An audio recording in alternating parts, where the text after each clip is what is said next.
Hi guys, this is Pestily and welcome to another Escape from Tarkov video. Today I'm getting you up to date for everything that's happened in the last couple of weeks to month.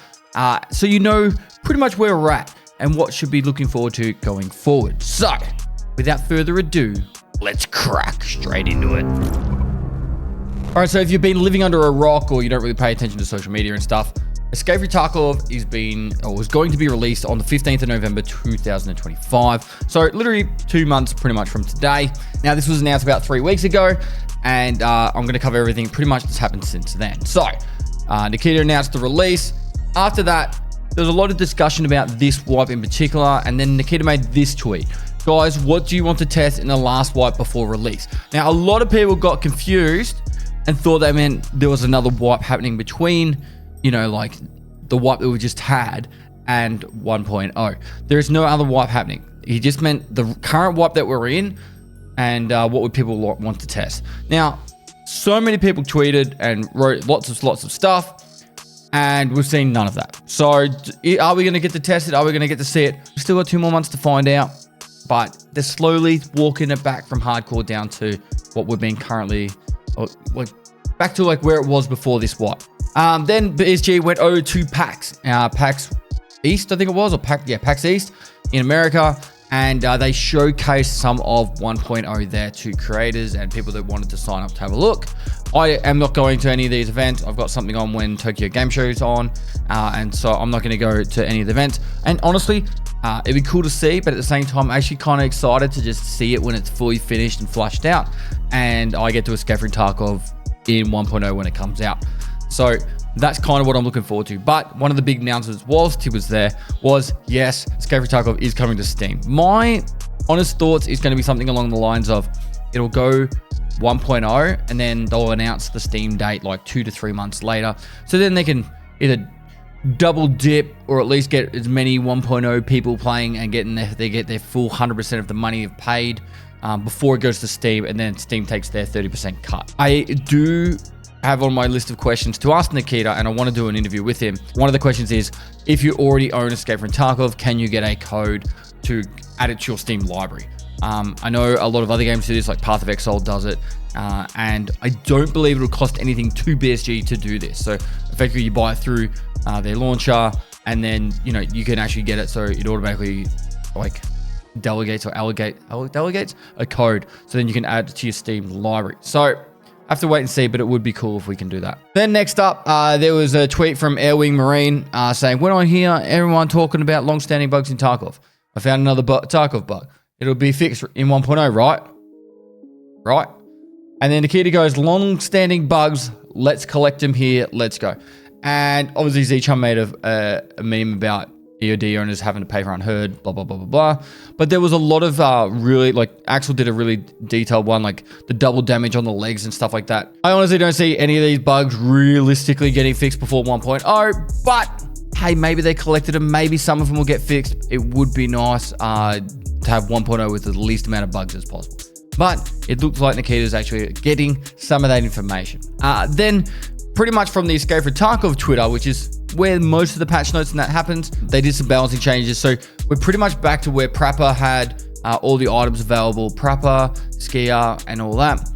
The AK-12 suppressor is still not up for sale.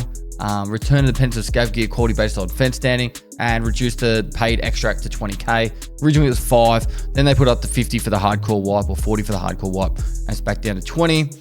The flea market has been reduced to 30, which was down from 35. I honestly just don't understand why they don't just put it back down to 20 or whatever it was. It's kind of frustrating, but you can buy USD and euros again, and they've reduced the money requirements for the loyalty levels on the traders, which, to be honest, before hardcore wipe, it kind of meant nothing. Maybe Ragman, getting Ragman to the first level, because you get to level 17, you hadn't spent that money on Ragman, but overall, not really. I didn't really notice too massive a change besides Peacekeeper, where Peacekeeper was a little bit more frustrating. Or at least you needed to actually put some effort into leveling them up during the hardcore wipe, whereas before it's really null and void. Nick's 2018 said, when are we getting the test drive changes pretty much? BSG said like 6 months ago that test drive was going to change. We still haven't seen that. They've also increased the flea market to 2 things you can put up instead of 1. Peacekeeper Jaeger full, amount of items put back to sale. And then you get a better multiplier when you die or you go missing in action. So not a massive one, but yep, that's there.